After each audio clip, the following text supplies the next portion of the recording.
وأصحابك يا سيدي يا كريم يا خير الوراء وأشرف الأنبياء والمرسلين وعلى آله وصحبه الطيبين الطاهرين. ذرا دیکھیے کہ یہ نظام قدرت ہے کہ ہر دور میں ہر جگہ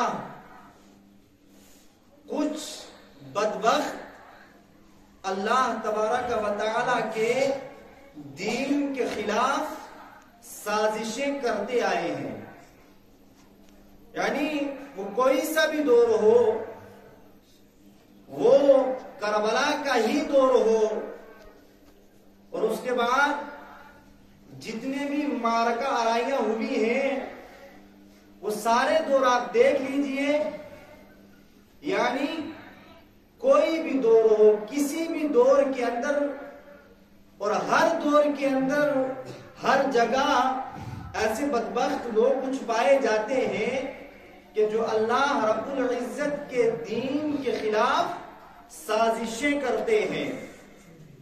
اور بعد پھر انبیاء کرام علیہ السلام کی جو تعلیمات ہوتی ہے اس کو مٹانے کی بھی کوششیں کرتے ہیں، اور ساتھ ہی ساتھ تعلیمات انبیاء کرام علیہ السلام کو جہاں مٹانے کی وہ ناپاک جسارت کرتے ہیں، وہیں ساتھ ہی ساتھ گمراہی کو پھیلانے کی بھی وہ ناپاک کوششوں میں لگے رہتے ہیں. حضرات، اگر ایک پلڑے پر یہ بات تولی جائے کہ ہر دور کے اندر دین کے خلاف سازشیں کرنے والے آتے ہیں، تو ہر دور کے اندر بعض جو خوش نصیب ہیں وہ دین خداوندی کی خدمت اور حفاظت کرنے والے بھی تشریف لاتے ہیں. یعنی دین کی سرخروئی کے لیے وہ جد و جہد کرتے ہیں، دین کی سرخروئی کے لیے وہ اپنا پورا جو نظام ہوتا ہے، اپنی پوری کوشش کرتے ہیں کہ دین متین کی خدمت بھی کی جائے اور دین متین کے خلاف اٹھنے والی ہر سازش کو ناکام بھی بنایا جائے. اور حضرات، وہی دینی اقدار کو بچانے کے لیے وہ پوری کوشش کرتے ہیں، اور دین کے خلاف اٹھنے والی ہر ناکام کوشش کو وہ وہیں دبوچ کر رکھ دیتے ہیں. حضرات، اب دیکھیے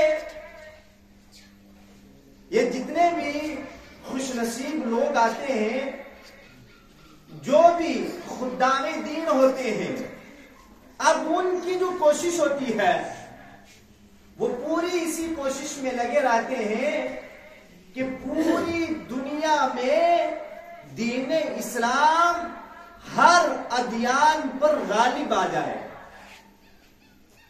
یعنی جو بھی خدام دین جن کی خدمت کرتے ہیں ان کی یہی کوشش ہوتی ہے کہ ہر ادیان سے بڑھ کر پرچم اسلام بلند ہو جائے، اسلام کا مرتبہ بلند ہو جائے.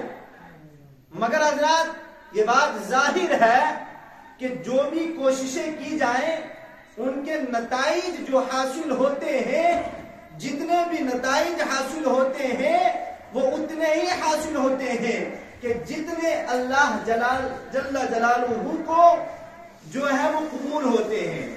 جتنے نتائج اللہ تعالی چاہتا ہے، اللہ رب العزت جتنے نتائج چاہتا ہے، جو نتائج سامنے آنے چاہیے وہی نتائج سامنے آتے ہیں. اب حضرات، کہ جتنے بھی دین خدمت کرنے والے خدام دین تشریف لاتے ہیں، ان میں بعض لوگ جو دین کی خدمت کرتے ہیں اپنی کاوشوں کو برائے کار لاتے ہیں، سامنے لاتے ہیں، تو اللہ رب العزت ان کی کوششوں کے اندر اتنی برکت، ایسی برکت پیدا کرتا ہے کہ ایک دنیا ان کے دینی فوائد کو حاصل کر لیتی ہے. یعنی ظاہر میں ان کی جو کوششیں ہوتی ہیں ان کے اندر اللہ رب العزت اتنی برکت رکھتا ہے کہ دنیا جو ہے وہ ظاہری طور پر اب دینی فوائد کو حاصل کر لیتی ہے،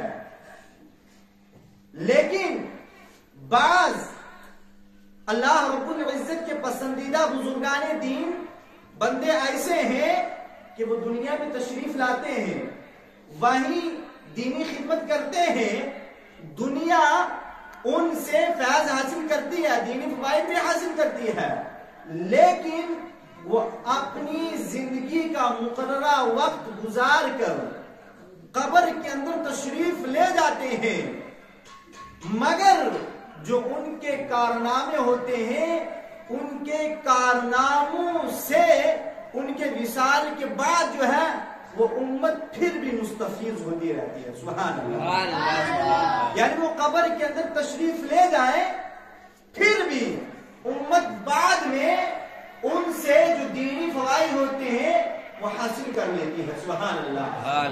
اب حضرات وقتاً فوقتاً جو یہ جمعہ مبارک ہوگے ہم اس پر گفتگو کریں گے کہ تعلیمات غوث اعظم رضی اللہ تبارک و تعالی عنہ کیسی تھی اور کیا مقام تھا، کیا مرتبہ تھا، اور دور حاضرہ میں تعلیمات غوث اعظم کتنی ضروری ہے۔ اب دیکھیے کہ جن شخصیات نے دین کی نمایاں جو ہے وہ خدمتیں سر انجام دی، انہی عالی مرتبت شخصیات میں ایک بہت بڑا نام حضور سیدنا غوث سمدانی قطب ربانی شہباز نمکانی حضور سیدنا غوث اعظم قدس سرہ کا نام مبارک ہے۔